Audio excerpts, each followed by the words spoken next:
Xenomorfové se střetli nejen s Predátory, ale s několika dalšími postavami komiksů, přičemž většina z nich je z DC Univerza. V rámci přípravy na možné nadcházející crossovery Marvelu je zde seznam nejlepších crossoverů komiksů Alienů, včetně starších klasik jako Batman vs. Aliens, ke kterému jsem kdysi natočil kompletní rozbor nebo také převyprávění, anebo Judge Dredd vs. Aliens. Každopádně pokud se vám toto video bude líbit, nezapomeňte hodit like, odběr a zvonek, čímž podpoříte růst tohoto kanálu, anebo skrz Patreon a podpořit tak nezávislou produkci, což povede ke zlepšení techniky pro tvorbu těchto videí a streamů. Jinak vpravo máte kartičku odkazující na playlist Top 10, Aliena a dalších videí. A nezapomeňte se mrknout na připnutý komentář dole pod videem.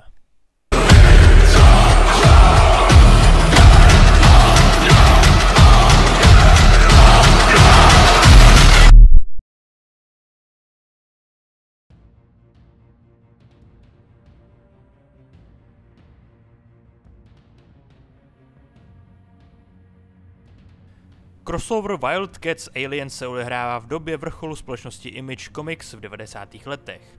Tento jednodílný komiks napsal veterán Warren Ellis. Ellis nebyl z crossoveru nadšený, ale přišel, když uslyšel, že dokáže zabít jakoukoliv postavu superhrdinského týmu Wildcats. V příběhu Wildcats nastupují na vesmírnou stanici na oběžné dráze Země a pomáhají najít všechny, kdo přežili aliení zamoření. Po několika střetech s hordami alienů se jeden z členů týmu obětuje, aby pilotoval stanici do Slunce a zachránil Zemi.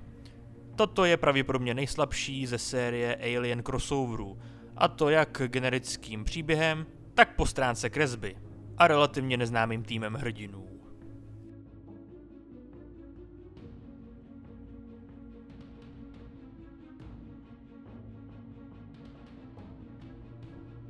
Když po 7. řadě skončil televizní seriál Buffy přemožitelka upírů, její příběh pokračoval v komiksech, který psal tvůrce seriálu Joss Whedon. V komiksové sbírce s názvem Buffy the Vampire Slayer Season 9 měla krátký crossover se Xenomorphem. Buffy si vzala dovolenou ze Země, kterou jí doporučil Spike, a bydlela na vesmírné stanici. Brzy ji pronásledoval vetřelec, kříženec s upírem. Buffy stačilo jen vystavit tvora slunečnímu světlu ve vesmírném soláriu a ono se vypařilo v oblaku kyseliny, neschopné nikomu ublížit.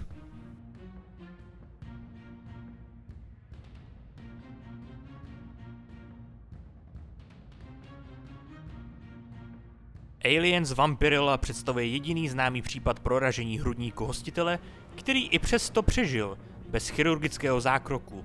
V tomto crossover komiksu Vampirella zkoumala podzemní vykopávky na Marsu poté, co lidé planetu úspěšně kolonizovali. Samozřejmě se najde hromada alienních vajec a Vampirella jim stála tváří v tvář.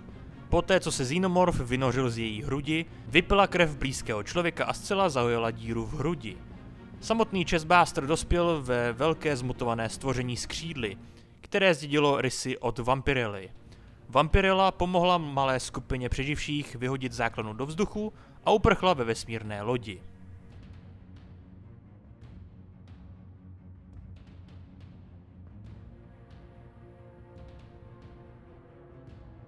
Aby mohl Superman bojovat s vetřelci nebo Predátory, musí ho něco účinně oslabit.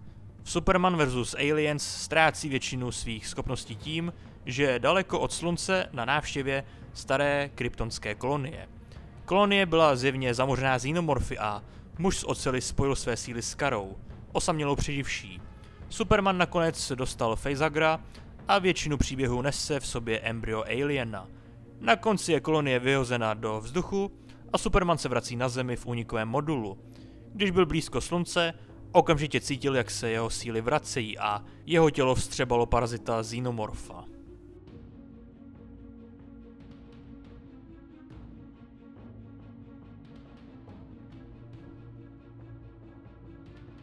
Série Darkness začala jako spin-off Witchblade, přičemž Jackie Estacado byl bývalý nájemný vrah a stal se hostitelem Darkness. Alien a Predator samozřejmě přišli už dříve, takže crossover Overkill, Witchblade, Aliens, Darkness, Predator nebyl tak velký, jak by se mohlo zdát. V této dvoudílné sérii pobíhali Xenomorfové po New Yorku, zatímco Predátoři je lovili. Jackie Estacado spojil své síly se Sárou Pezzini, Witchblade, aby oběma těmto silám zabránili ve zničení města. Umělecká stránka série vypadá skvěle, zejména co se týče Predátora.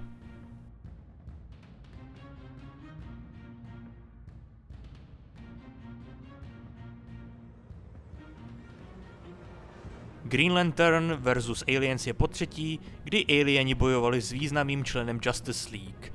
Ostatní byli Superman a Batman. Zdá se, že vesmírná dobrodružství Hala Jordana poněkud sedí se Xenomorphy. Série nabízí zajímavou otázku. Měl by Green Lantern použít sílu prstenu ke zničení rasy Xenomorphů? Hal Jordan je nechal naživu na začátku série a uvízl na vzdálené planetě. Když o 10 let později utečou a způsobí zmatek, rozhodl se Jordan tentokrát Xenomorphy vymítit, protože jsou příliš nebezpeční na to, aby byli ponecháni naživu.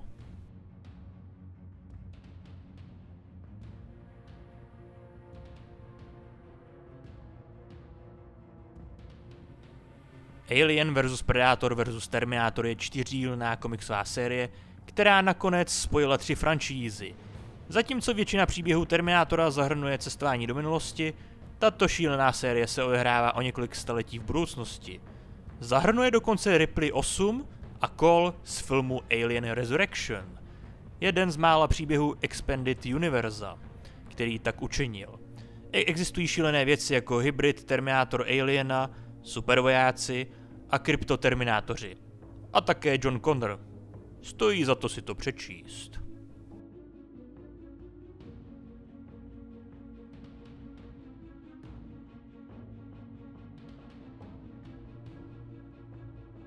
Batman vs. Aliens není tak dobrý jako Batman vs. Predator, ale je to úctyhodný vstup do řady crossover komiksů.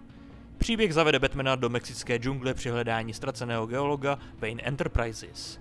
Tam našel havarovanou loď s alienními vejci a brzy se vylíhlo několik xenomorfů. Snad nejzajímavější věcí v komiksu je krokodýlí kříženec Aliena. Obří stvoření téměř velké jako vetřelčí královna. Temnému rytíři nezbylo nic jiného, než jej schodit do sopky. Pokračování Batman Aliens 2 bylo vydáno o několik let později a vydalo se na podivnou cestu kříženců xenomorfů s Batmanovými nepřáteli, včetně Joker Aliena. Kompletní rozbor, neboli převyprávění, jak prequelu, tak prvního dílu naleznete v kartičce vpravo nahoře.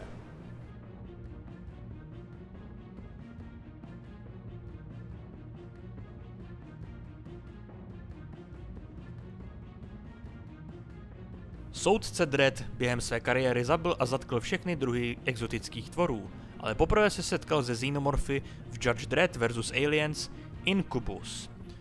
V příběhu poblázněný šílenec jménem Mr. Bones sestavil aliení armádu v podzemí a vypustil ji do vyšších úrovní Megacity 1. Nejprve byli alieni vypuštěni ve všeobecné nemocnici Eisenhower a později ohrozili velkou síň spravedlnosti. Soudce Dredd se stoupil do podzemí, sám čel a bojoval s vetřelčí královnou a nakonec zabil vetřelce obrovským proudem lávy. Na konci bylo jeho embryo chirurgicky odstraněno, což je jeden z mála případů, kdy se to úspěšně podařilo v sérii Aliens. Příběh je kanonický z pohledu vesmíru Judge Dredd, ale ne ve vesmíru Aliens.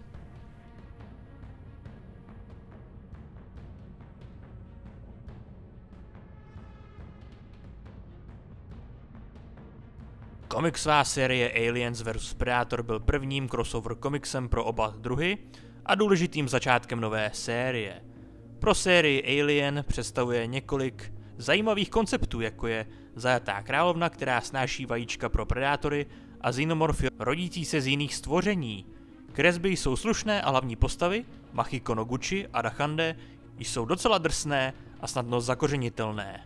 Komiks měl obrovský vliv a vytvořil základ pro první film Alien vs. Predator, vydaného v roce 2004.